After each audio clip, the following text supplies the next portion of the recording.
MTA International, reaching the corners of the earth.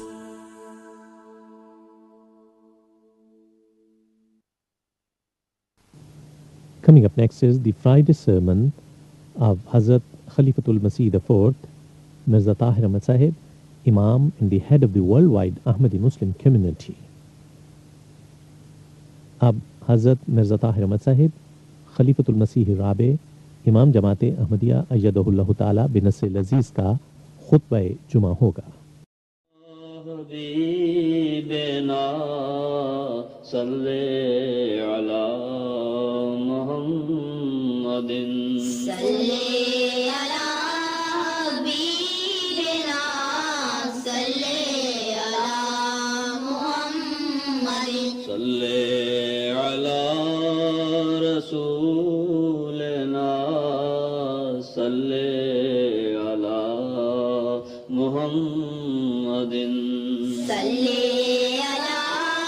رسولنا صلی علی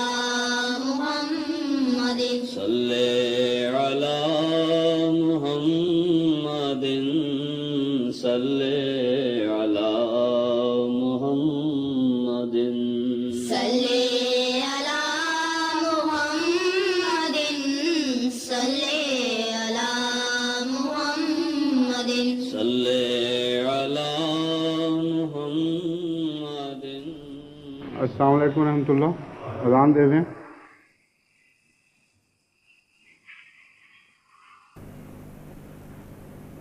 اللہ اکبر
أشهد أن لا إله إلا الله وحده لا شريك له وأشهد أن محمدا عبده ورسوله أما بعد فأعوذ بالله من الشيطان الرجيم بسم الله الرحمن الرحيم الحمد لله رب العالمين الرحمن الرحيم مالك يوم الدين إياك نعبد وإياك نستعين اهدنا الصراط المستقيم صراط الذين أنعمت عليهم غير المغضوب عليهم ولا الضالين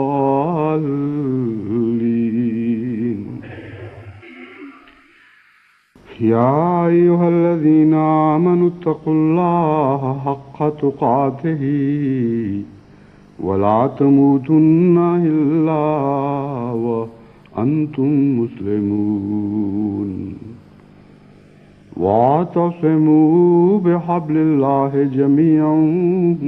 ولا تفرقوا واذكروا نعمة الله عليكم إذ كنتم أعداء فألف بين قلوبكم فأصبحتم بنعمته إخوانا وكنتم على شفا حفرة من النار فأنقذكم منها كذلك يبين الله لكم آياته لعلكم تعقلون ولتكن منكم أمة يدعون إلى الخير ويأمرون بالمعروف وينهون عن المنكر وأولئك هم المفلحون ولا تكونوا كالذين تفرقوا واختلفوا من بعد ما جاءهم البينات وأولئك لهم عذاب عظيم يوم تبيض وجوه وتسود وجوه فأما الذين اسودت وجوههم أكفرتم بعد إيمانكم فذوقوا العذاب بما كنتم تكفرون وأما الذين ابيضت وجوههم ففي رحمة الله هم فيها خالدون.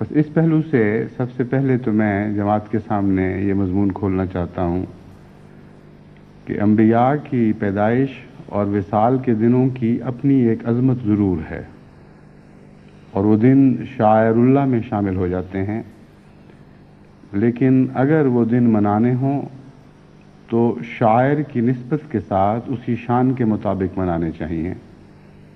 یعنی ان دنوں میں خصوصیت کے ساتھ اللہ کا ذکر بلند کرنا چاہیے اور اس پیغام کو پیش نظر رکھنا چاہیے جو پیغام لے کر یہ خدا کے برگزیدہ لوگ دنیا میں آیا کرتے ہیں۔ محض شمع روشن کرنا یا اچھے کپڑے پہننا یا اور خوشیوں کے اظہار گلیوں میں نکل کر کرنا ہرگز ان دنوں کے شایان شان نہیں ہیں۔ بس اس پہلو سے ہمیشہ ہی جماعت احمدیہ کا یہی مسلک رہا ہے، اور اگرچہ بعض اوقات ظاہری طور پر بھی جماعت احمدیہ نے حضرت صلی اللہ علیہ وآلہ وسلم کی پیدائش کے دن روشنیاں بھی جلائیں اور جھنڈیاں بھی لگائیں، لیکن کچھ عرصے کے بعد حضرت مسلم موعود نے اس رواج کو اسی خطرے کے پیش نظر ختم کر دیا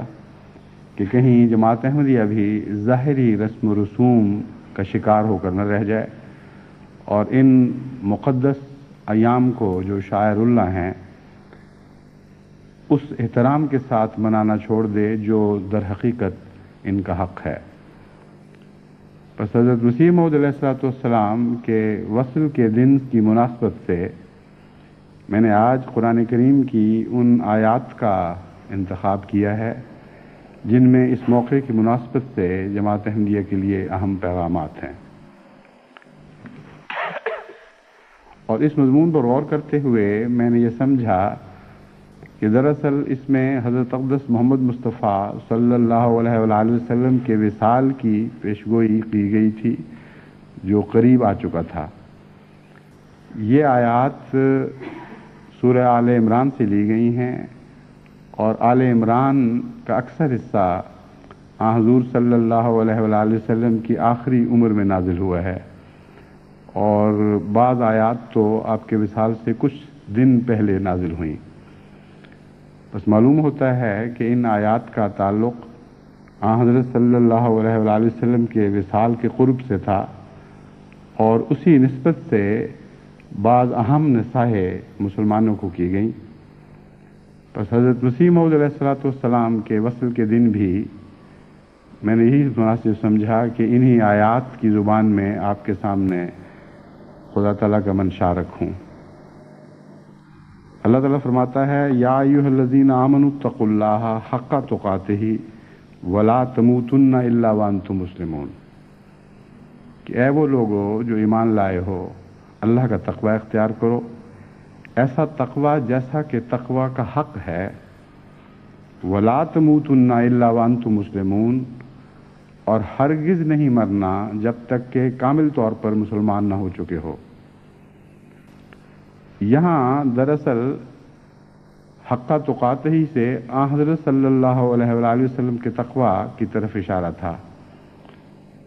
اور اس مضمون کو نہ سمجھنے کے نتیجے میں بہت سے مفسرین نے بہت ٹھوکریں کھائیں اور بعض بنیادی غلطیاں کیں جس کا عالم اسلام کو نقصان پہنچا۔ ایک طرف وہ اس آیت کو پڑھتے تھے کہ اے لوگو جو ایمان لائے ہو اللہ کا تقوی ایسا اختیار کرو جیسا کہ تقوی کا حق ہے، دوسری طرف اس آیت کو پڑھتے تھے کہ واتقوا اللہ ما استطعتم، کہ اللہ کا تقوی اختیار کرو جہاں تک توفیق ہے۔ چنانچہ انہوں نے اس مضمون کو نہ سمجھ کر کہ پہلی آیت میں کس کے تقوی کا ذکر ہو رہا ہے، یہ سمجھ لیا کہ بعد میں خدا نے آسانی پیدا کر دی اور مستطاعتم والی آیت نے حق تقاتہ والی آیت کو منسوخ کر دیا۔ چنانچہ بڑے بڑے اعلیٰ پائے کے مفسرین بھی اس غلطی میں مبتلا ہوئے، اور جیسا کہ عام طور پر رواج ملتا ہے بعض غلط احادیث حضرت ابن عباس کی طرف منسوب کر کے بیان کی جاتی ہیں، تو ایک روایت حضرت ابن عباس کی طرف بھی منسوب ہے کہ آپ نے فرمایا کہ مستطاعتوں والی آیت نے حق تقاتہ والی آیت کو منسوخ کر دیا، حالانکہ دوسری اس سے زیادہ مستند حضرت ابن عباس رضی اللہ تعالیٰ عنہ کی روایت ملتی ہے کہ ہرگز ان میں تضاد نہیں ہے اور کسی آیت نے دوسری کو منسوخ نہیں کیا۔ بہرحال جو غلطی کھانے کی وجہ ہے وہ دراصل یہی ہے کہ اس مضمون کو نہیں سمجھ سکے کہ یہاں حق تقاتہ سے حضرت اقدس محمد مصطفیٰ صلی اللہ علیہ وآلہ وسلم کی مثال پیش کی جا رہی ہے، اور چونکہ آپ کی وفات کا وقت قریب تھا اور آپ ہی وہ کامل مسلم تھے جو وفات پانے والے تھے، اس لیے اس عظیم واقعہ کی طرف اشارہ کرتے ہوئے مسلمانوں کو ان کی ذمہ داری کا احساس دلایا گیا کہ اس رہنما کے تم متبع ہونے کا دعویٰ کرتے ہو جس نے خدا کے تقوی کا حق ادا کر دیا اور جس کی وفات کامل اسلام پر ہوگی، بس تمہیں بھی چاہیے کہ تم اس کی پیروی کی کوشش کرو۔ بس دوسری آیت میں مستطاعتم سے مراد یہ ہے کہ حضرت محمد مصطفیٰ صلی اللہ علیہ وآلہ وسلم نے جس طرح تقوی کا کامل حق ادا کیا اس طرح تم وہ حق ادا کرنے کی کوشش کرو جہاں تک توفیق ہے۔ بس ایک آیت دوسری پر روشنی ڈال رہی ہے، نہ کہ متضاد ہے، اور مراد یہ ہے کہ تم لوگوں کی استطاعتیں مختلف ہیں۔ حق تقاتہ ہی اصل مضمون ہے، جہاں جا کر بات کامل ہوتی ہے۔ تم میں سے ہر ایک کو یہ توفیق نہیں مل سکتی، بلکہ شاذ ہی کسی کو یہ توفیق مل سکتی ہے کہ حضرت صلی اللہ علیہ وآلہ وسلم کی طرح تقوی کا حق ادا کر سکو۔ بس تم پر یہ فرض ضرور ہے کہ یہ حق ادا کرنے کی کوشش کرتے رہو، اور اس حالت میں جو بھی مرے گا وہ اس آیت کے دوسرے حصے کو بھی پورا کرنے والا ہوگا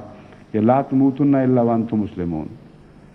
کیونکہ مسلمون کا ایک معنی تو المسلمون ہے، یعنی کامل طور پر مسلمان، اور ایک معنی ہے اطاعت اور فرمانبرداری کی حالت میں جان دینے والے۔ بس مراد یہ ہے کہ اگر تم حضور اکرم صلی اللہ علیہ وآلہ وسلم یعنی محمد مصطفیٰ صلی اللہ علیہ وآلہ وسلم کے تقوی کو نمونہ بناتے ہوئے ہمیشہ اس تقوی کو حاصل کرنے کی کوشش کرتے رہو گے، تو ایسی صورت میں جس حالت میں بھی تم جان دو گے وہی حالت تمہاری مسلم کی حالت ہوگی، اور تم خدا کے مطیع اور فرمانبردار بندوں میں شمار ہوگے۔ اب جہاں تک وفات کے مضمون کا تعلق ہے، اس کے بعد لازماً ایسے خطرات قوموں کو درپیش آتے ہیں جس میں افتراق اور پھوٹ پڑنے کی ابتلا سامنے آئیں اور نفاق پیدا ہوں اور قومیں جو ایک ہاتھ پر اکٹھی ہوئی ہیں پھر منتشر ہونے لگیں۔ ہر بڑے رہنما کے وصال کے بعد ہر قوم کو یہ خطرات لاحق ہوا کرتے ہیں، اور مذہبی دنیا میں خصوصیت کے ساتھ انبیاء کے گزرنے کے بعد قوموں پر بڑے ابتلا آیا کرتے ہیں، کیونکہ اس شان کا رہنما پھر دوسرا دکھائی نہیں دیتا۔ فوراً بعد اتنا بڑا خلا دکھائی دیتا ہے کہ قومیں جس طرح کوئی بعض شہر یا ملک زلزلوں کے شکار ہو جایا کرتے ہیں، اس طرح روحانی طور پر قوموں پر ایک زلزلہ آ جاتا ہے۔ تو اس کے مان بعد ایسی ہی نصیحت ہونی چاہیے تھی کہ حضرت اقدس محمد مصطفیٰ صلی اللہ علیہ وسلم کے وصال کے بعد تم لوگ افتراق کا شکار نہ ہو جانا، بلکہ مضبوطی سے خدا کی رسی کو تھام لینا۔ بس ایسا ہی کیا گیا، اور ان آیات میں اس مضمون کے بعد یہی مضمون باندھا گیا۔ فرمایا واعتصموا بحبل اللہ جمیعا ولا تفرقوا۔ دنیا کا سب سے بڑا متقی جو تقوی میں درجہ کمال کو پہنچنے والا تھا، وہ کامل اسلام کی حالت میں خدا کے حضور حاضر ہونے والا ہے۔ تم اگر افتراق سے بچنا چاہتے ہو، اگر چاہتے ہو کہ اس کے وصال کے بعد وہ بلائیں تمہیں گھیر نہ لیں جو عموماً ایسے حالات میں قوموں کو گھیر لیا کرتی ہیں، تو ایک ہی علاج ہے کہ ویسا تقوی کے رنگ اختیار کرنے کی کوشش کرو، اور اس کے بعد اس کے نظام کی رسی کو اور وہ قدرت ثانیہ جو اس کے بعد ظاہر ہونے والی ہے اس کی رسی کو مضبوطی سے پکڑ لو۔ تقوی کا بھی یہی طریق ہے، تقوی اختیار کرنے کا بھی یہی رنگ ہے، اور اختلاف سے بچنے کا بھی یہی گر ہے۔ بس فرمایا اللہ کی رسی کو مضبوطی سے تھام لو، ولا تفرقوا، اور ہرگز افتراق نہ کرو۔ واذکروا نعمت اللہ علیکم اذ کنتم اعداء فالف بین قلوبکم۔ اس نعمت کے ذکر کا وقت اس وقت آتا ہے جب وہ نعمت ہاتھ سے جا رہی ہوتی ہے۔ بس نعمت سے مراد نبوت ہے، اور حبل اللہ سے مراد نبوت بھی ہے، کیونکہ اول حبل اللہ وہی ہوتی ہے، لیکن اس مناسبت سے اس مضمون کے تسلسل میں یہاں خلافت مراد ہے۔ فرمایا اس نعمت کو یاد کرو، یعنی محمد مصطفیٰ صلی اللہ علیہ وآلہ وسلم جو نبوت لے کر آئے، اور آپ خود بذات خود ایک مجسم نعمت تھے۔ اذ کنتم اعداء فالف بین قلوبکم، کہ جب تم لوگ شدید دشمنیوں میں مبتلا تھے، ایک دوسرے کے ساتھ سخت عناد رکھتے تھے، اور بھائی بھائی سے بٹا ہوا تھا، اس وقت اس خدا کی نعمت نے تمہیں ایک ہاتھ پر اکٹھا کر دیا۔ بس آن حضرت صلی اللہ علیہ وآلہ وسلم کی زندگی میں کسی اختلاف کا خطرہ نہیں تھا، نہ حضور اکرم صلی اللہ علیہ وآلہ وسلم کی زندگی میں کوئی اختلاف دکھائی دیتا ہے۔ یہاں مفسرین نے ایک اور ٹھوکر کھائی ہے، اور جیسا کہ عادت پڑ چکی ہے اکثر مفسرین کو، وہ فوراً آیت کی شان نزول ڈھونڈتے ہیں، اور شان نزول اگر نہ ملے تو بعض بنانے والے وضعی شان نزول بنا دیا کرتے ہیں۔ چنانچہ وہ فتنہ جو آج کل دنیا میں پھیلا ہوا ہے سلمان رشدی کے نام پر، وہ اسی قسم کی مصنوعی شان نزول کے نتیجے میں پھیلا ہوا ہے، یعنی آیت کا انطباق اور حالات پر ہو رہا ہے، اور مستقل نوعیت کی آیت ہے، اس کو ایک وقت فرضی واقعہ کے ساتھ باندھ کر وہ ایک نہایت ہی فتنے کا مضمون پیدا کر دیا گیا۔ بس یہاں بھی مفسرین عموماً ایک ایسی روایت کو قبول کرتے ہوئے نظر آتے ہیں جسے پتہ چلتا ہے کہ حضرت رسول اکرم صلی اللہ علیہ وآلہ وسلم کے غلام، انصار اور مہاجر سب اکٹھے بیٹھے ہوئے بڑی محبت سے ایک دوسرے سے پیار کی باتیں کر رہے تھے، ایمان کے تذکرے ہو رہے تھے، خدا کا ذکر چل رہا تھا، کہ ایک یہودی وہاں پہنچا اور اس کو شدید تکلیف ہوئی۔ چنانچہ اس نے زمانہ جاہلیت کے وہ اشعار پڑھنے شروع کر دیے جن کے نتیجے میں اوس اور خزرج قبائل کی پرانی دشمنیاں بیدار ہو گئیں، اور وہ ایک دوسرے سے لڑنے مرنے پر تیار ہو گئے۔ یعنی ایسے نازک ایمان تھا ان کا، ایسی عارضی محبت تھی، نعوذ باللہ من ذالک، کہ وہ خدا کے ذکر میں مگن اور مدہوش اور خدا کے پیار کی باتیں کرنے والے، اور حضرت اقدس محمد مصطفیٰ صلی اللہ علیہ وآلہ وسلم کے عہد بیت میں ایک جان ہوئے بیٹھے تھے، کہ اچانک ایک شریر نے پرانے زمانے کے اشعار پڑھ کے ان کی دشمنیاں بھڑکا دی۔ ایسی گند، غلط، فرضی، بیہودہ، بے سر و پا روایات نے اسلام کی تاریخ کو داغ کیا ہوا ہے، اور کم فہمی کی وجہ سے، باوجود نیکی کے سادگی کی وجہ سے کہنا چاہیے، بعض مورخین نے، بعض مفسرین نے آنکھیں بند کر کے یہ روایات قبول کر لی اور دشمن کو ناواجب حملوں کا موقع دیا۔ بس یہاں یہ مراد نہیں، نہ اس آیت سے یہ منطوق دکھائی دیتا ہے کہ حضرت صلی اللہ علیہ وآلہ وسلم کی زندگی میں اس نعمت کے ہوتے ہوئے شدید اختلاف پیدا ہو جائیں، بلکہ فرمایا وَاذْكُرُوا نِعْمَتَ اللَّهِ عَلَيْكُمْ إِذْ كُنْتُمْ أَعْدَاءً فَأَلَّفَ بَيْنَ قُلُوبِكُمْ۔ یہ محمد مصطفیٰ صلی اللہ علیہ وآلہ وسلم وہ نعمت کاملہ ہیں، ایک وقت آئے گا کہ تمہیں ان کو یاد کرنا ہوگا، اور وہ دن یاد کرنے ہوں گے جب خدا نے یہ نعمت تم پر نازل فرمائی، اور ان کے طفیل تمہاری دشمنیوں کو محبتوں میں تبدیل کر دیا، اور تمہیں ایک جان کر دیا، اور ایک رسی میں تم باندھے گئے، اور ایک لڑی میں تم پروئے گئے۔ یہ وہ حالات ہیں، ان کو یاد کرتے ہوئے جب خدا کے فضل کے ساتھ تم بھائی بھائی بن گئے، یہ بھی یاد کرو کہ حضرت رسول اکرم صلی اللہ علیہ وآلہ وسلم اس وقت تشریف لائے جب کنتم علی شفا حفرۃ من النار فانقذکم منہا، تم گویا آگ کے کنارے پر کھڑے تھے۔ اس وقت حضور صلی اللہ علیہ وآلہ وسلم نے اللہ کے فضل کے ساتھ تمہیں اس کنارے سے کھینچ لیا، کذالک یبین اللہ لکم آیاتہ لعلکم تہتدون، اسی طرح خدا تعالیٰ تم پر اپنے نشانات کھول کھول کر بیان فرماتا ہے تاکہ تم ہدایت پا جاؤ۔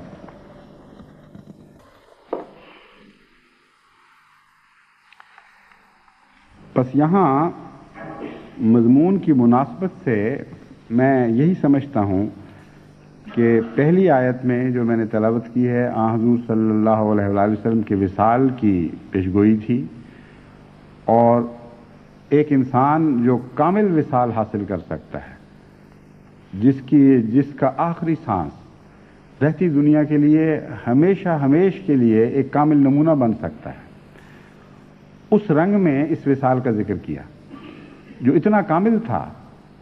کہ مفسرین نے دھوکہ کھا لیا کہ یہ تو ہو ہی نہیں سکتا، کوئی شخص تقویٰ کا حق ادا ہی نہیں کر سکتا، اس لیے یہ آیت منسوخ ہونی چاہیے۔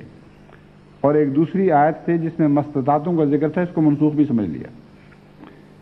حالانکہ اگر حضور صلی اللہ علیہ وآلہ وسلم پر نظر جاتی تو وہ ان کو یہ یقین ہو جاتا اور اطمینان ہو جاتا کہ ہاں ایک شخص ایسا ضرور تھا جو حق تقاتے ہی کے مطابق تقویٰ کا کامل حق ادا کر چکا تھا۔ بہرحال اس وصال کے بعد جو فتنے پیدا ہونے چاہیے، عقل جن کو تسلیم کرتی ہے کہ ایسا ہونا چاہیے، دنیا کی تاریخ بتاتی ہے، ہر رہنما کے بعد افتراق ہوا کرتا ہے، اسی افتراق کا ذکر ہے۔ اور پھر نصیحت کی گئی ہے کہ اس افتراق کا علاج یہ ہے کہ اس عظیم نعمت کو یاد کرنا جس کے ہاتھ پر تم اکٹھے ہوئے تھے، جس نے تمہیں ہر قسم کی ہلاکت سے بچا لیا تھا، اور اس کی یاد تمہیں ایک ہاتھ پر اکٹھا کرنے پر مجبور کر دے۔ چنانچہ اختلاف کے وقت دراصل انبیاء کی محبت ہی ہوتی ہے جو اختلاف پر غالب آیا کرتی ہے، اور اس کی محبت کے نتیجے میں جو تقویٰ پیدا ہوتا ہے اس کی وجہ سے انسان فتنوں سے بچ جاتا ہے۔ چنانچہ حضرت ابوبکر صدیق رضی اللہ تعالیٰ عنہ کے ہاتھ پر اکٹھا ہونے میں حضور صلی اللہ علیہ وآلہ وسلم کا عشق دراصل کار فرما تھا۔ اتنا گہرا صدمہ تھا حضور صلی اللہ علیہ وسلم کے وصال کا کہ جہاں ایک طرف فتنے بھی سر اٹھا رہے تھے، وہاں مومن اس وقت ان لمحوں میں کسی اختلاف کی سوچ ہی نہیں سکتے تھے۔ چنانچہ حضرت ابوبکر صدیق رضی اللہ تعالیٰ عنہ کے متفقہ انتخاب میں حضرت صلی اللہ علیہ وسلم کی محبت دراصل کار فرما تھی، اور وہی نعمت تھی جس نے دوبارہ مسلمانوں کو فتنے سے بچایا۔ اسی طرح ہماری تاریخ میں حضرت مسیح موعود علیہ السلام کے وصال کے بعد تمام جماعت جو ایک ہاتھ پر اکٹھا ہوئی ہے، اس میں بھی حضرت مسیح موعود علیہ السلام کی محبت کار فرما تھی، اور وہی نعمت تھی جو دوبارہ مسلمانوں کی حفاظت اور مومنوں کو فتنے سے بچانے کے لیے کام آئی۔ ورنہ فتنے کی جڑیں پہلے لگ چکی ہوئی ہوتی ہیں، بعض لوگ اختلاف کی تیاریاں پہلے ہی کر چکے ہوتے ہیں۔ چنانچہ حضور صلی اللہ علیہ وآلہ وسلم کے وصال کے بعد خلافت ثانیہ کے دور میں ہی معلوم ہوتا ہے وہ فتنے دوبارہ جاگنے شروع ہو گئے تھے، اور مورخین جو مجموعی طور پر حضرت صلی اللہ علیہ وسلم کے عہد اور بعد کے حالات کو دیکھتے ہیں، وہ ایک تسلسل کے ساتھ بات بیان کرتے ہیں کہ کس طرح عربوں کی پرانی دشمنیاں اور قبائل کی ایک دوسرے کے ساتھ رقابتیں پہلے ہی سے بعض دلوں میں جڑ کر چکی تھیں، اور وہ منتظر تھے کہ کب ان کو موقع ہاتھ آئے تو ان چیزوں کو کام ہاتھ میں لے کر اچھال کر دوبارہ زندہ کر کے پھر ہم اپنے مقاصد کو حاصل کر سکیں۔ بس مان بعد رسول اکرم صلی اللہ علیہ وسلم کے مان بعد یا دیگر انبیاء کی وفات کے مان بعد گزرے ہوئے نبی کی محبت دوبارہ قوم پر احسان کرتی ہے، اور وہی نعمت ہے جو ان کو دوبارہ فتنوں سے بچانے کا موجب بنا کرتی ہے۔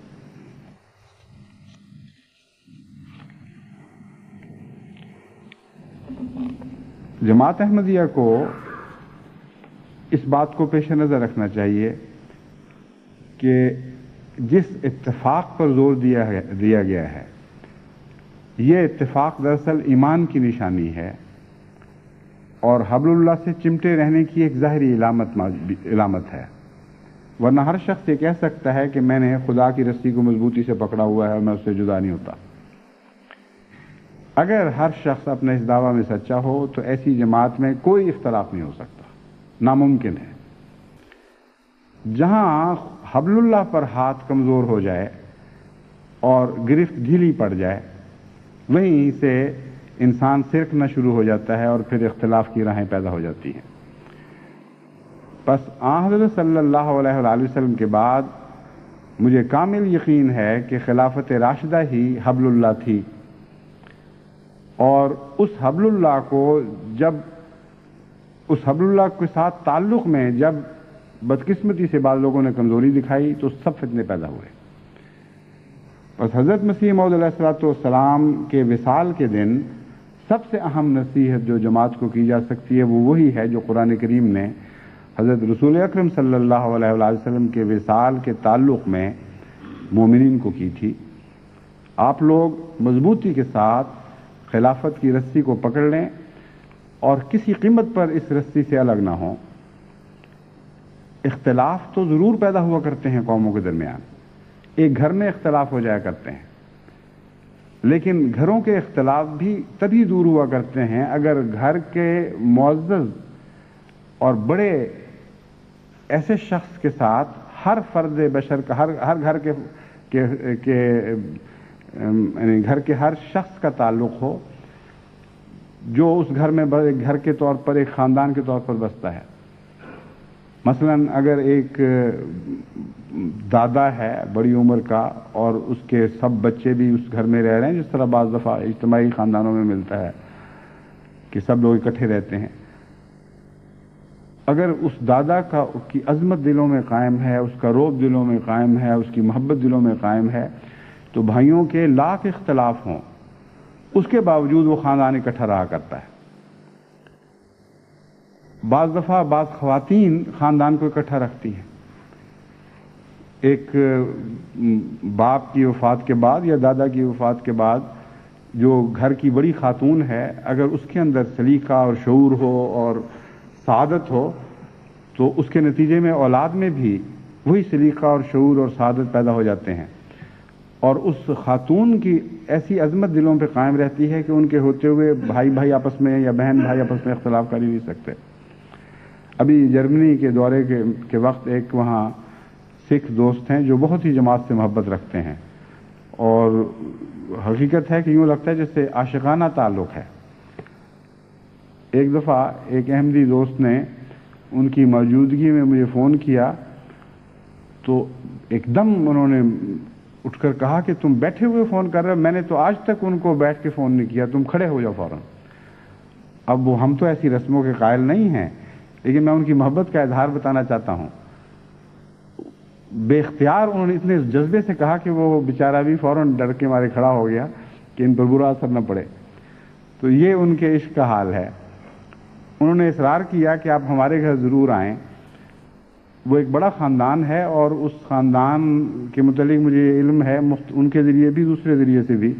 کہ وہ آپس میں اکٹھے ہیں اور بہت ہی محبت کا تعلق ہے۔ میں گھر گیا تو وہاں مجھے پتہ چلا کہ اصل وجہ کیا ہے۔ ان کی والدہ زندہ ہیں، نہایت نیک فطرت خاتون ہیں، اور جس طرح آپ کے تصور میں ہمارے معاشرے میں پرانے زمانے کی بزرگ خواتین آ سکتی ہیں ویسی ہیں وہ، اور سارے بچوں کا ان سے ایسا احترام اور محبت کا تعلق ہے کہ کوئی اختلاف بھی ہو ان کے ایک لفظ پر ختم ہو جاتا ہے۔ چنانچہ انہوں نے وہیں ہنستے ہوئے مجھے واقعہ سنایا کہ ان کی جائیداد تھی، ان کی کمائی کی چیز تھی، کسی بھائی نے فون پر کہا اپنی والدہ کو کہ وہ میں نے لینی ہے۔ انہوں نے کہا ہاں جی ہو گئی لے لو۔ کہتے میں منہ سے نکالنے لگا تھا منہ کہ یہ کیا بات، تو فوراً میں نے کہا نہیں آپ نے کہہ دیا تو ہو گئی، جو آپ کہیں وہ اسی وقت ہو جاتا ہے۔ تو ایک خاندان میں اگر ایسی مثال ملتی ہے تو وہ روحانی خاندان جس کو خدا تعالیٰ فرماتا ہے کہ نبوت کی نعمت سے تم اخوہ بن گئے، اس سے بہتر مثال کیوں نہ پائی جائے؟ اور امر واقعہ یہ ہے کہ آن حضرت صلی اللہ علیہ وآلہ وسلم کے بعض فیصلے فقہی نہیں ہوا کرتے تھے، بلکہ خاندان کے ایک سربراہ کی طرح ایسے فیصلے ہوا کرتے تھے جن کے متعلق آپ جانتے تھے کہ ہر شخص لازماً محبت سے قبول کرے گا۔ اب آج کل کی دنیا میں اگر فقہی جھگڑے شروع ہو جائیں ماں اور بیٹوں اور باپ کے درمیان، تو کوئی قاضی نہیں ہے جو بیٹے کی جائیداد کو کلیتاً باپ کے سپرد کر دے اور بیٹے کو کہے تمہارا کوئی حق ہی نہیں ہے۔ مگر آن حضرت صلی اللہ علیہ وآلہ وسلم کے زمانے میں آپ کے ایک صحابی کے بیٹے نے آپ سے شکایت کی کہ میرا باپ مجھ سے یہ کرتا ہے اور یہ کرتا ہے اور میرا پورا حق ادا نہیں کرتا۔ جب آن حضور صلی اللہ علیہ وآلہ وسلم نے باپ کی طرف دیکھا، وہ خاموش کھڑے تھے، کوئی ایک لفظ بھی نہیں بول رہے تھے۔ آپ نے کہا بتاؤ تم تو کچھ بولو، کیا بات ہے؟ اس پر انہوں نے عربی کے بعض اشعار پڑھے جن کا مطلب یہ تھا کہ یہ چھوٹا تھا، اس کو چلنا نہیں آتا تھا، میں نے پیار اور محبت سے اس کو چلنا سکھایا، میں اس کی ٹانگیں بنا، اس کو ہاتھوں سے کام نہیں لینا آتا تھا، لقمے منہ میں ڈالا کرتا تھا اور اس کے ہاتھ میں بن گیا، اس کو بولنا نہیں آتا تھا، میں اس کی زبان ہوا اور پھر اس کو میں نے بولنا سکھایا۔ اسی طرح وہ اشعار مضمون کو آگے بڑھاتے رہے، اور اس کے بعد اس نے کہا کہ اب یہ جب طاقتور ہو چکا ہے، اس کو چلنا آ گیا، اس کو ہاتھوں کا استعمال آ گیا، اس کو تیر چلانے میں نے سکھا دیے، تو اب میں ہی اس کا نشانہ بن رہا ہوں۔ حضور فرط جذبات سے مغلوب ہو گئے اور اس بیٹے کو گریبان سے پکڑا اور کہا جا تو اور تیرا جو کچھ ہے وہ سارا تیرے باپ کا ہے۔ اور اس بیٹے نے ایک لفظ احتجاج کا بلند کیے بغیر فوراً اس فیصلے کو قبول کر لیا۔ اب ظاہر بات ہے یہ کوئی فقہی فیصلہ نہیں ہے، یہ محبت اور عشق کا فیصلہ ہے جو آن حضرت صلی اللہ علیہ وسلم جانتے تھے کہ ان دونوں باپ بیٹا کو آپ سے ہے۔ اور اس فیصلے کے بعد یہ جھگڑا نہیں تھا کہ انصاف کیا کہتا ہے اور فلاں بات کیا کہتی ہے، کس کی کمائی تھی اور کس کی نہیں تھی، ورنہ آج کل کے خاندانی جھگڑوں میں تو یہی چل رہا ہے کہ میرے باپ نے نہیں کمایا تھا، میں نے کمایا تھا، باپ کہتا ہے کہ میری کمائی میں سے اس کو میں نے خاص طور پر دیا تھا جو امانت ہے اور باقی بھائیوں کو یہ دے نہیں رہا۔ اس قسم کے روز جھگڑے چلتے رہتے ہیں۔ لیکن خلافت کا مضمون ایک ایسا ہے جو آن حضرت صلی اللہ علیہ وآلہ وسلم کی غلامی اور آپ کی برکت سے ان سب جھگڑوں کو طے کر سکتا ہے، اگر وہی تعلق خلافت سے قائم ہو جو تعلق نبوت سکھاتی ہے اور عطا کرتی ہے۔ خلافت نہ سکھاتی ہے نہ عطا کرتی ہے، نبوت کا فیض پاتی ہے، اور وہی فیض ساری جماعت میں عام ہو جاتا ہے۔ میرا یہ تجربہ ہے کہ بہت سے لوگ مجھے خط لکھتے ہیں کہ جناب ہم تو آپ کے ایسے عاشق و فدائی ہیں کہ جو آپ کہیں، اب ہم کہیں کہ ہماری ساری جائیداد کسی کو ہو جائے تو ہم وہ کر دیں گے، اور جب ان کا اقتضائی جھگڑا چل پڑے اور میں فیصلہ کروں تو کہتے ہیں اچھا یہ انصاف ہے، اس گدی پہ آپ بیٹھے ہوئے ہیں، کہتے ہیں انصاف کرو اور خود انصاف نہیں آتا، اور منتیں کر کے کوشش کر کے مجھے مجبور کر رہے ہوتے ہیں کہ آخری اپیل ہماری آپ سنیں، کیونکہ نچلے لوگ سارے غیر متقی تھے اور آخری تقوی آپ کے پاس ہے، ہم آپ کی بات مانیں گے۔ وہ فیصلہ ان کے خلاف یہ ہو جاتا ہے۔ تو اگر آپ نے اتفاق سے رہنا ہے، اگر ایک امت واحدہ بننا ہے اور اس ساری صدی میں ساری دنیا کو امت واحدہ میں تبدیل کرنا ہے، تو حبل اللہ کو اس طرح پکڑیں جس طرح اول حبل اللہ کو صحابہ نے پکڑا تھا، اور جب وہ حبل اللہ جدا ہونے والی تھی تو بعد میں آنے والی حبل اللہ کی پیشگوئی کی گئی، اور اسی پیشگوئی کو حضرت مسیح موعود علیہ الصلوۃ والسلام نے قدرت ثانیہ کے طور پر پیش کیا ہے۔ اگر آپ سب یہ سمجھیں اور یقین رکھیں، جیسا کہ واقعہ یہ ہے کہ خلیفہ وقت ہر ایک میں برابر ہے اور ہر ایک سے محبت کرتا ہے، اور بعض دفعہ وہ ایسے فیصلے بھی کر سکتا ہے، اور میں نے کیے ہیں جن میں انصاف کے جھگڑوں سے بالا ہو کر محبت کے مضمون کو پیش نظر رکھتے ہوئے، اپنائیت کے مضمون کو پیش نظر رکھتے ہوئے، بعضوں پر بلند توقعات رکھتے ہوئے کہ وہ اس وقت قربانی کریں گے، ایسے فیصلے کرتا ہوں کہ جن کے متعلق میں جانتا ہوں کہ اس کے بغیر حل ممکن نہیں ہے، اور وہ تقوی انصاف کا فیصلہ اس قسم کا نہیں جو قضائی فیصلہ ہے، ہرگز نہیں۔ ہاں جب قضائی فیصلوں کا وقت آتا ہے تو پھر یہ مضمون الگ ہو جاتا ہے، اس وقت میں خالصتاً قضائی فیصلے کرتا ہوں۔ لیکن وہ لوگ جو قضائی فیصلوں میں بھی ناانصافی کے الزام لگاتے ہیں، وہ دوسرے فیصلے سننے کے مجاز ہی نہیں ہو سکتے، وہ تو برداشت ہی نہیں کر سکتے کوئی ایسا فیصلہ جس میں خاندان کے سربراہ کے طور پر محبت اور پیار کے فیصلے کیے جائیں، جیسا کہ حضرت صلی اللہ علیہ وسلم نے بعض موقع پر کیے۔ تو حبل اللہ کے مضمون کو آپ سمجھیں، اگر آپ نے اتفاق اور محبت سے دنیا میں رہنا ہے تو خلیفہ وقت سے جو بھی ہو، جب بھی ہو، ایسا تعلق قائم کریں جس تعلق کا ایک نمونہ وہ سکھ خاندان دکھا رہا ہے، جس کا میں نے ذکر کیا ہے کہ جرمنی میں آباد ہے اور خدا کے فضل سے لکھوک ہا کے مالک ہیں، کروڑ ہا کے مالک ہیں، لیکن کسی بھائی کے درمیان، کسی بھائی بہن کے درمیان کوئی جھگڑا نہیں، کیونکہ وہ بزرگ ماں زندہ ہے جس کا لفظ ان کے لیے قانون بنا ہوا ہے۔ بعض دفعہ ایسے حالات پیدا ہو جاتے ہیں کہ ایک انصاف کا تقاضا پورا کیا جائے تو جھگڑے طے نہیں ہو سکتے، کیونکہ بعض لوگ ضدی ہوتے ہیں اور فساد قائم رہتا ہے۔ اس وقت اس خیال سے کہ ایک شخص زیادہ شریف سعید فطرت ہے، اگر اس کے خلاف بھی فیصلہ کیا جائے تو وہ مان جائے گا، ایسا فیصلہ کرنا پڑتا ہے۔ جیسا کہ میں نے کہا ہے، قضائی نہیں بلکہ اس کی محبت پر اعتماد کرتے ہوئے، اس پر بھروسہ کرتے ہوئے۔ اپنے گھر میں بچوں کے اختلافات میں نے کئی دفعہ دیکھا ہے اس طرح۔ ایک دفعہ دو بچیوں کی آپس میں لڑائی شروع ہو گئی کسی بات پر، میں نے ایک فیصلہ کیا، ایک بچی نے کہا کہ ہیں ابا یہ کیا، آپ تو کہتے ہیں سچی بات کروں گا۔ میں نے کہا یہ سچی بات ہی ہے، مجھے پتا ہے کہ تم مان جاؤ گی اور تم قربانی کرو گی، اس پہ مجھے اتنی امید نہیں۔ فوراً اس نے سر پھینک دیا، اس نے کہا بالکل ٹھیک ہے، مجھے منظور ہے۔ تو توقعات کے بلند ہونے سے معاملہ انصاف سے بڑھ کر احسان میں آ جاتا ہے، لیکن اگر کوئی انصاف کا مطالبہ کر دے گا تو پھر لازماً خلیفہ وقت کو تنزل کر کے انصاف کے مضمون میں اترنا پڑے گا، انصاف کی منزل پر واپس آنا پڑتا ہے پھر۔ لیکن عموماً ایسے موقعوں پر یہ فیصلہ کیا جاتا ہے جہاں پتہ ہے کہ وہ فریق انصاف کا مطالبہ کرے گا نہیں، بلکہ احسان کی فضا میں ہی سانس لینا اپنے لیے زیادہ پسند کرے گا۔ بس یہ وہ مضمون ہے جس کی میں آپ کو نصیحت کرتا ہوں۔ میں ہوں یا میرے بعد دوسرے خلفاء ہوں، ان کے ساتھ ایسا تعلق قائم کریں جو ایک خاندان کے ایسے سربراہ کے ساتھ ہوا کرتا ہے کہ انسان اپنی چیز سمجھتا نہیں، ہر چیز اس کی سمجھتا ہے اور اس کے فیصلوں کو پھر اس نظر سے دیکھتا ہے۔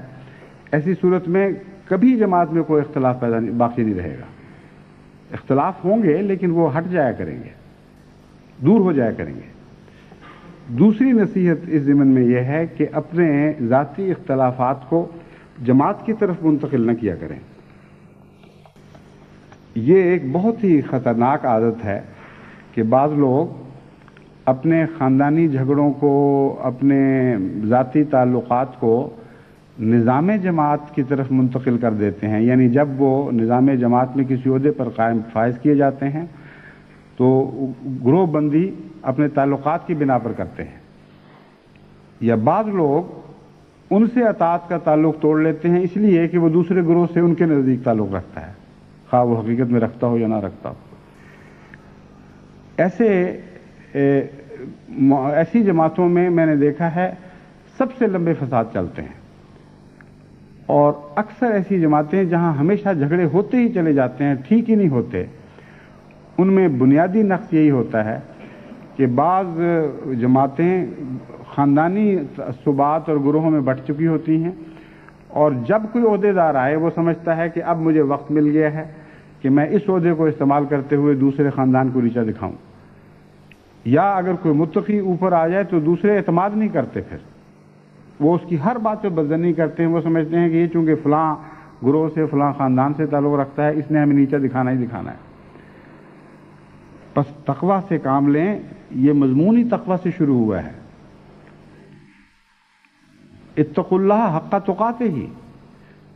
اگر تم تقوی کا حق ادا کرنے کی کوشش نہیں کرو گے تو پھر تمہارے اختلاف کبھی دور نہیں ہوں گے۔ بس پہلی آیت میں اختلاف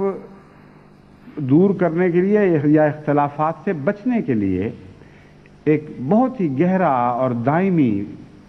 سبق عطا فرما دیا گیا جس کا استعمال کبھی بھی انسان کو مایوس نہیں کر سکتا۔ اختلاف دور کرنے کی جان تقوی ہے، اور حضرت صلی اللہ علیہ وآلہ وسلم کیونکہ تقوی کے اعلیٰ مراتب پر فائز تھے، بلکہ کائنات کے سب سے زیادہ متقی انسان تھے، اس لیے اس تقوی کی برکت ہی تھی کہ آپ نے لڑتے ہوں کو ایک کر دیا۔ پس جو خود متقی ہو، یہ کیسے ہو سکتا ہے کہ وہ خود لڑائی کا موجب بن جائے؟ جس کا تقوی اس عظمت کا حامل ہو کہ دوسروں کو ایک کر رہا ہو، ایسے شخص سے افتراق کا کوئی سوال ہی نہیں پیدا ہو سکتا۔ پس تقوی کا اعلیٰ تقاضا یہی ہے کہ آپ لوگ خدا کے نام پر اکٹھے ہوں اور اپنے فیصلوں میں کبھی بھی جنبہ داری اور رشتہ داری یا آپس کے اختلافات کو جماعتی حالات میں داخل ہونے کی اجازت نہ دیں، اور ہر موقع پر، ہر صورت میں وہاں انصاف پر قائم رہیں۔ بس پہلا مضمون احسان کا مضمون ہے خلافت کے ساتھ تعلق میں، اور یہ مضمون انصاف کا مضمون ہے، اور عدل کے اعلیٰ تقاضوں کے پورے کرنے کی طرف میں آپ کو متوجہ کرتا ہوں۔ نظام جماعت میں آپ ہمیشہ عدل کے اعلیٰ تقاضے پورے کریں۔ یہ مضمون بیان کرنے کے بعد اللہ تعالیٰ فرماتا ہے وَلْتَكُمْ مِنْكُمْ أُمَّةٌ يَدْعُونَ إِلَى الْخَيْرِ وَيَأْمُرُونَ بِالْمَعْرُوفِ وَيَنْهَوْنَ عَنِ الْمُنْكَرِ وَأُولَٰئِكَ هُمُ الْمُفْلِحُونَ، کہ تم میں سے ایک ایسی جماعت ہونی چاہیے جس کا کام صرف یہ ہو کہ وہ لوگوں کو نیکی کی طرف بلائے اور نیک باتوں کی تعلیم دے اور بدی سے روکے، اور یہی لوگ کامیاب ہونے والے ہیں۔ یہاں امتن کا معنی عموماً مفسرین یہ لیتے ہیں کہ تم میں سے ایک حصہ ہو صرف، یعنی باقی لوگ بے شک نصیحتیں نیک کاموں کی نہ کریں، برے کاموں سے نہ روکیں، لیکن تم میں سے ایک حصہ ہو جو یہ کام کرے۔ میں سمجھتا ہوں کہ امتن میں جو نکرے کا استعمال ہے وہ عظمت کے لیے ہے۔ وَلْتَكُمْ مِنْكُمْ أُمَّةٌ، تم میں ایک عظیم قوم ایسی پیدا ہو جانی چاہیے، اپنی کثرت کے لحاظ سے اور اپنے تقوی کی بلندی کے لحاظ سے اور کثرت کے ساتھ پرخلوص نصیحتیں کرنے کے اعتبار سے ایک ایسی قوم ہو جس کو امتن کہا جائے، یعنی ایک عظیم الشان قوم۔ یدعون الی الخیر ویامرون بالمعروف، کہ وہ ہمیشہ خیر کی طرف بلائیں اور یامرون بالمعروف، اچھے کاموں کا، نیک کاموں کا، حسن معاشرت کا، معروف میں ساری چیزیں آ جاتی ہیں، حسن معاشرت کا حکم دیں، وینہون عن المنکر، اور برے کاموں سے روکنا شروع کریں، وَأُولَٰئِكَ هُمُ الْمُفْلِحُونَ، یہی وہ لوگ ہیں جو در حقیقت نجات پانے والے ہیں۔ یہ مضمون بیان کر کے پھر اختلاف کا مضمون دوبارہ شروع کیا گیا ہے، یہ بتانے کے لیے کہ جن قوموں میں نصیحت کرنے والے کثرت کے ساتھ ہوں اور ان کی نصیحتوں میں عظمت پائی جائے، برے کاموں سے روکنے والے کثرت سے موجود ہوں اور ان کے روکنے میں ایک قوت پائی جائے، وہ قومیں ہلاک نہیں ہوا کرتی۔ اس لیے اختلافات سے بچنے اور برائیوں سے بچنے کے لیے تم لوگ گونگی شرافت کی بجائے ایک بولنے والی شرافت اختیار کرو۔ تمہاری شرافت میں انفرادیت نہیں ہونی چاہیے، بلکہ تمہاری شرافت باہر نکلے اور لوگوں کو شریف بنانے والی شرافت ہو۔ ایسی شرافت نہ ہو کہ جی ٹھیک ہے جو کچھ ہو رہا ہے ہمیں کوئی فرق نہیں پڑتا۔ اس مضمون کو پرانے مفسرین میں سے تو کبھی کسی نے غلط نہیں سمجھا، لیکن آج کل کے مفسرین اس کا یہ مضمون لیتے ہیں، یہ مطلب لیتے ہیں کہ زبردستی بھی لوگوں کو روکو اور ڈنڈے مار مار کے نمازیں پڑھاؤ، ڈنڈے مار مار کے فلاں بری باتوں سے روکو۔ یہ حالانکہ اس مضمون میں دور کا اشارہ بھی اس بات کا نہیں، یعنی اس آیت میں اس مضمون کا کوئی اشارہ نہیں، نصیحت کا اشارہ ہے اور نصیحت کی عظمت کا ذکر ہے۔ کثرت کے ساتھ نصیحتیں کرو، اپنے معاشرے پر نظر رکھو، برائیوں سے روکو، اچھے کاموں کی تلقین کرو۔ یہ اگر تم کرو تو پھر اس کے نتیجے میں ہم تمہیں یقین دلاتے ہیں کہ تم لازماً نجات پانے والے ہوگے۔ ولا تکونوا کالذین تفرقوا واختلفوا من بعد ما جاءهم البینات، ہرگز ایسے لوگ نہ بن جانا جو بکھر گئے، متفرق ہو گئے، واختلفوا من بعد ما جاءهم البینات، اور کھلے کھلے نشانات پانے کے باوجود ان نشانات کے آنے کے بعد پھر انہوں نے آپس میں اختلاف شروع کر دیے۔ وَأُولَٰئِكَ لَهُمْ عَذَابٌ عَظِيمٌ، ان کے لیے بہت بڑا عذاب مقدر ہے۔ اور عذاب عظیم کی ایک شکل تو اس دنیا میں بھی ہو سکتی ہے، مگر اگلی آیت جو شکل بتا رہی ہے وہ آخرت سے تعلق رکھنے والی ہے،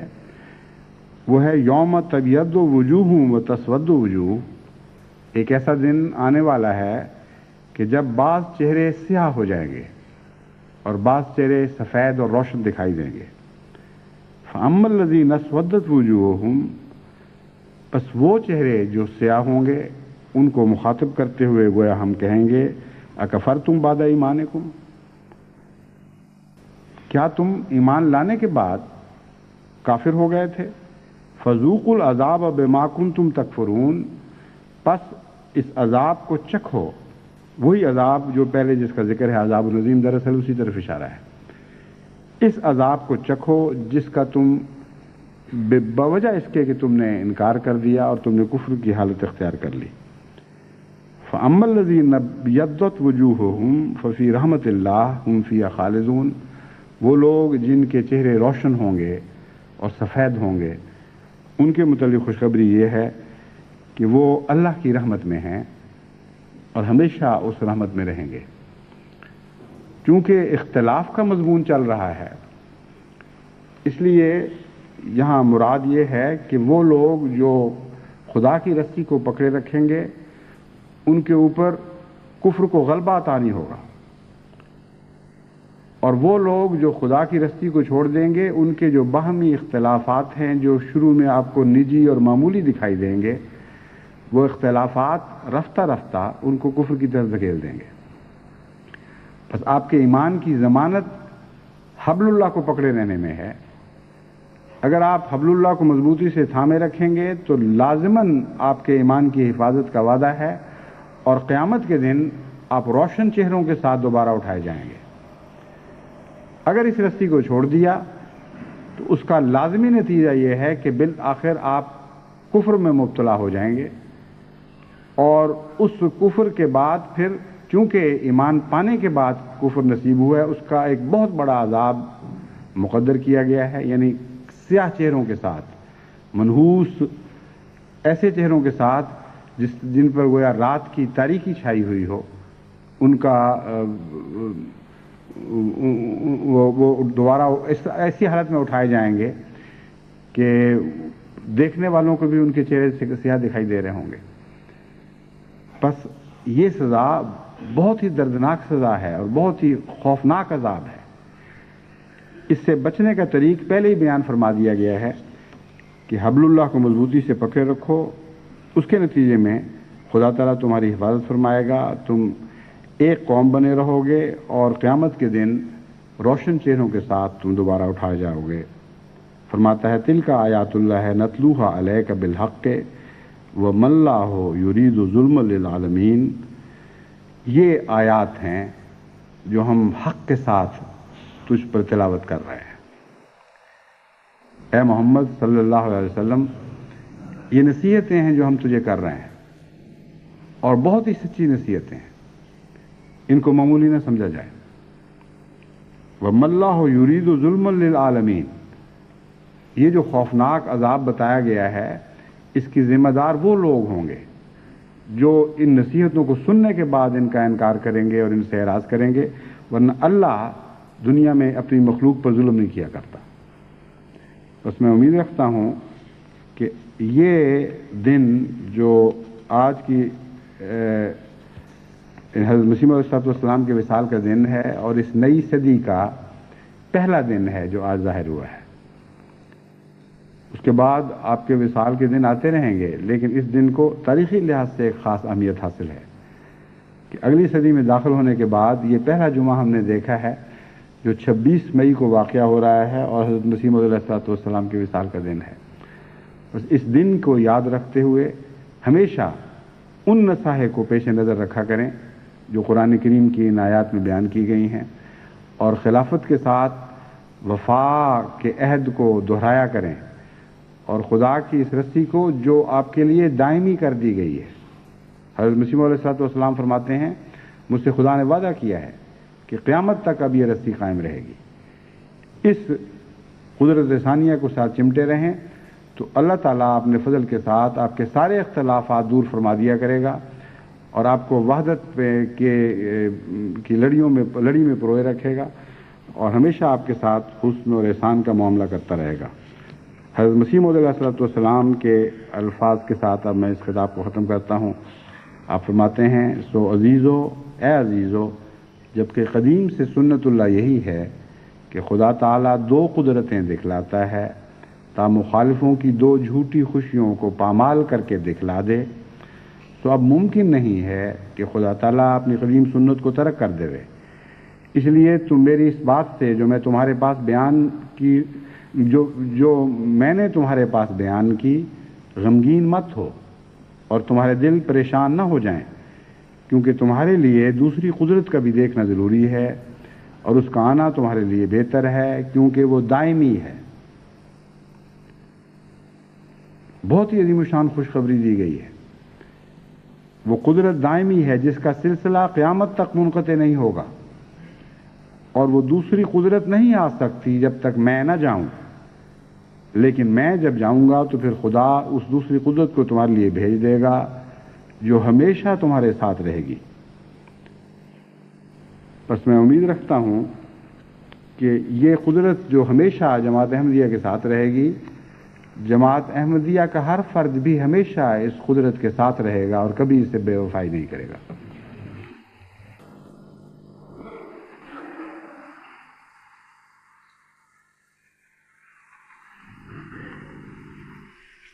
الحمدللہ نحمدہ ونستعینہ ونستغفرہ ونؤمن بہ ونتوکل علیہ ونعوذ باللہ من شرور انفسنا ومن سیئات اعمالنا من یہدہ اللہ فلا مضل لہ ومن يضلله فلا هادي له ونشهد أن لا إله إلا الله وحده لا شريك له ونشهد أن محمدا عبده ورسوله عباد الله رحمكم الله ان اللہ یامر بالعدل والإحسان وإیتاء ذی القربى وینہی عن الفحشاء والمنکر والبغی یعظکم لعلکم تذکرون اذکروا اللہ یذکرکم وادعوه يستجب لكم ولذكر الله أكبر